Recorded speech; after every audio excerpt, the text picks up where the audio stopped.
Dan Lyman, Border Hawk News. I'm here with the great Marjorie Taylor Greene. She is one of our great immigration patriots in Congress. We thank you so much for your time. We know it's limited. Let's cut to the chase.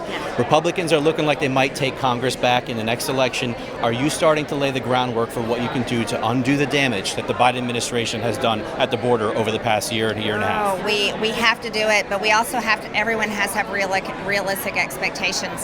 So if Republicans take back the House, we still won't have a Republican president that can sign the bills that we want passed into law.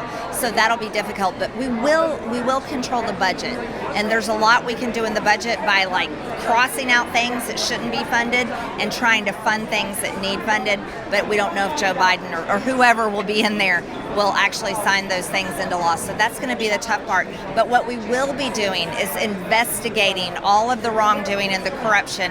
That is one of the major plans for our conference when we do take back control, because it's just been an unreal abuse of power, and it doesn't feel like we have control of our country anymore. And you know it. You're at the border and you see it every day. It's almost to the point of like, what border, right?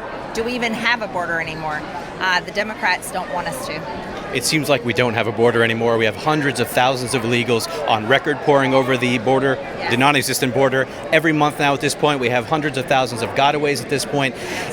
We know some of the stories that are coming out from the border situation, but as a congresswoman, you're privy to information that the American people aren't necessarily privy to, and certainly that the mainstream media doesn't report. What are some of the most important things that you would share with the American people that maybe that they're not aware of what's going on down there, the things that disturb you the most? At the border, what disturbs me the most is the gotaways.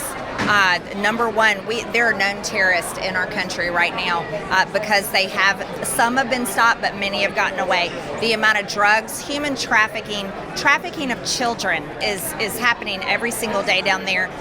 Women are being raped. That is like, they know it when they are coming across. If they want to care about migrants like the left claims they do, they should care about these women and children that are coming across.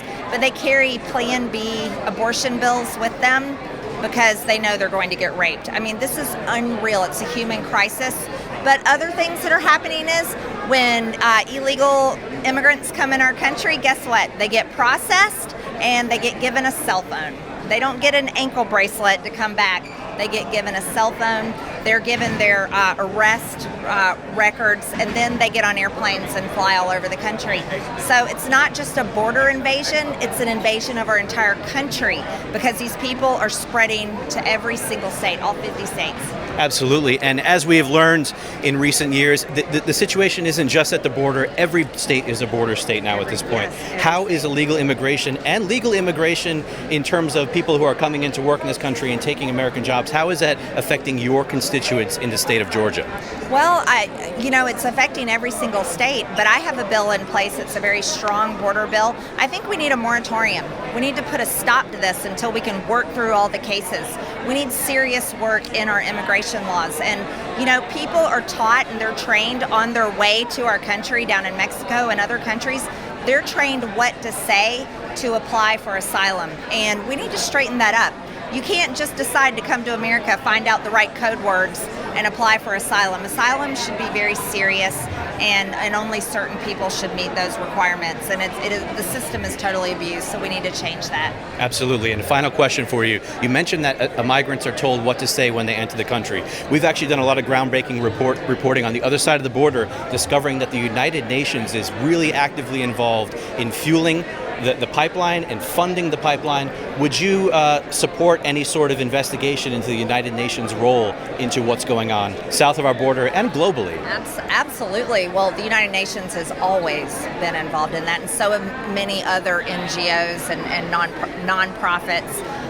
They're always involved in that, and of course we should investigate them.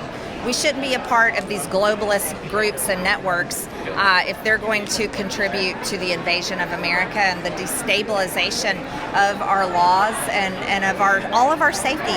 Like, it's to me it's unreal, right? To regular people it's unreal, but it's just every day. It's a common work day in Washington, and it needs to end. So. Wow, the corruption never ends. Thank you so much for your time. We really appreciate it. We wish you all the best. Dan Lyman, Border Hawk News here at TPUSA in Tampa.